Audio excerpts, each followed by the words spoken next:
Good morning to all my friends here in my YouTube. This is the Ambassador of God 101. Today, I will show you how I make the plant-based protein. So our ingredients are, this is all organic from my own garden. Okay, I have a backyard that's full of greens and plenty of vegetable and plenty of produce. So I use this one. So I will introduce to you all my ingredients. We have a pinto beans. This is a pinto beans. And we have also the black-eyed peas. And of course, we will use the ground beef. This is a ground beef. It's a season of garlic and pepper. This is all from my garden. This is the kale and spinach. And we have also some flower of the squash. We have onion and green onion. Everything, my ingredients is come from my garden. So basically from garden to the kitchen. So I am happy to show you all my cooking creation here. By the way, my channel is all about Jesus teaching and sharing the blessings of God. And one of them is cooking, my cooking passion, my habit, my hobbies, and gardening, and reading the Bible, sharing the Word of God through the whole world. Okay, go furthermore. I will pray first before I proceed to my cooking. Dear Heavenly Father, I'm confidently to come to you and to offer to you everything here in our kitchen. Father God, thank you, Lord, for your wonderful blessings and wonderful provision that you have given to my family. Father God, bless all the people that watch this channel, Father God. This is the desire in my heart. Father God, I thank you, Lord Jesus, for giving us a wonderful day and a wonderful time. As cooking, we enjoy your provision and we enjoy your presence. Go before us wherever we ask. If the enemy are trying to against us, Lord, you are the ones in control to them. Lord, we will surrender everything to you in the name of Jesus. Amen and amen.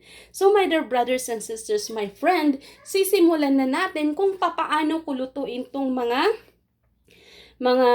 sangkap natin, okay? Just keep on watching. By the way, if you are new to this channel, please subscribe this channel, likes and share, okay? Thank you so much for watching this.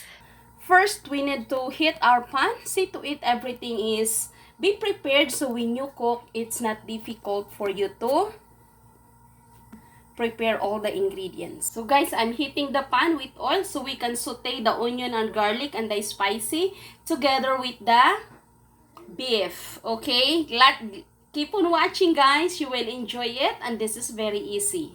Not only easy, quick and delicious and good for the family. So friends, sinutin na natin ang lemongrass. Just saute the lemongrass, the onion and the green onion. So a little bit later, we will put the ground beef. Very easy guys. So when you cook guys, everything will be prepared para there is no hassle and grab. Okay. Okay guys, medyo luto na yung atin ilalagay na natin ang ating pinto beans. Put the pinto beans and black-eyed peas.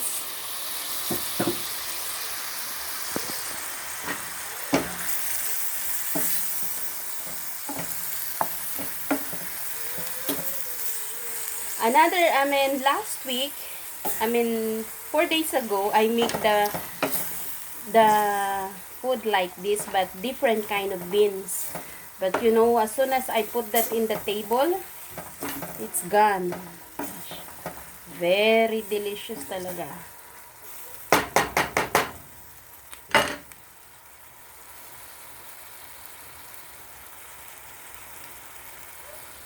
This guys, we put the ground beef. So, ang lasa ng ground beef po, nandito na po sa kanya. Super malasa po siya. So, parang ginawa natin siyang soup. We can call also this one dish meal. So, because we have already protein, we have already in the Filipino, may ulam na tayo, may gulay na tayo, at pwede pa siya maging carbohydrates. I will share you a little bit. When I was pregnant with my fourth child, I always eat this kind of vegetable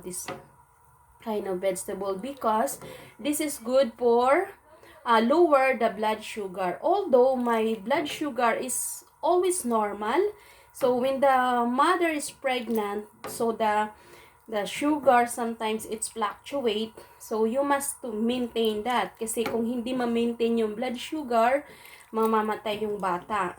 So it's not good also for the mommy and for the baby. So you must eat the different kind food that's, low in glycemic index.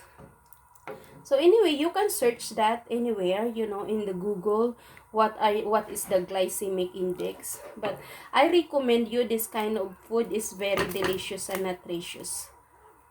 And this is also food for the brain, guys.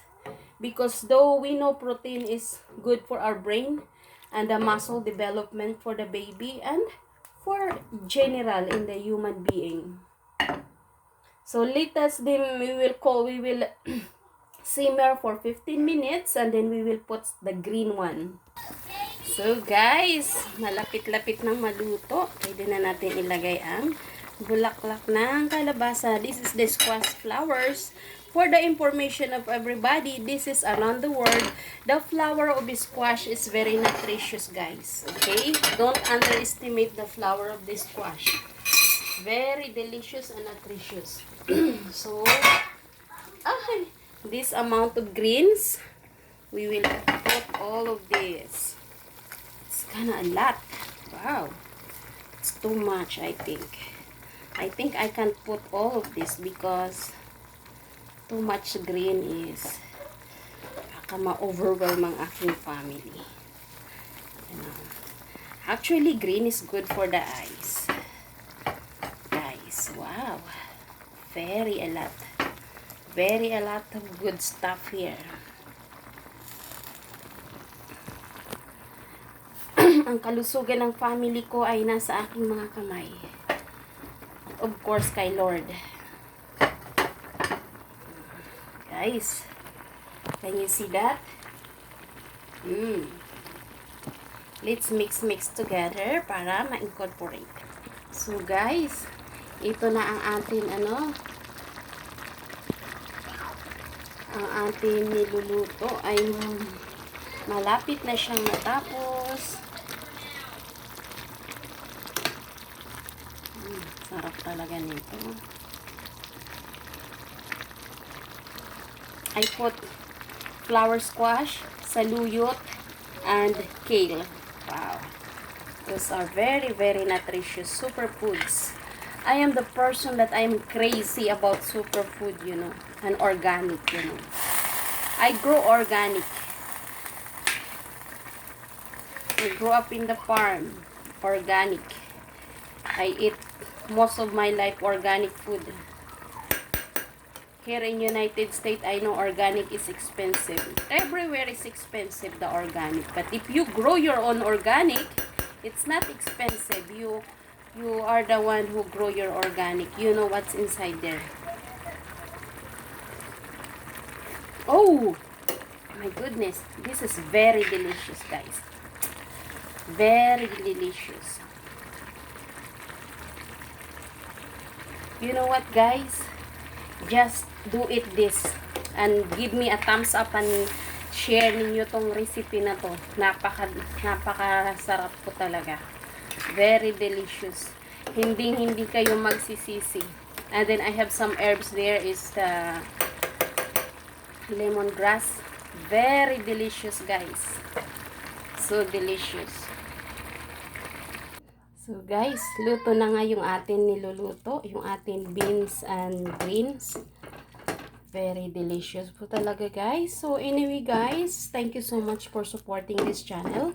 God bless everyone and hope to see you soon.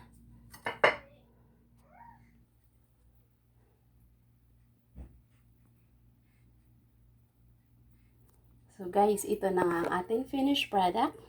So I hope you enjoy this one. Complete everything. We have ground beef, two kind of peas, and we have also the greens, the the green onion, the leaves, and we have also the saluyot and the kale.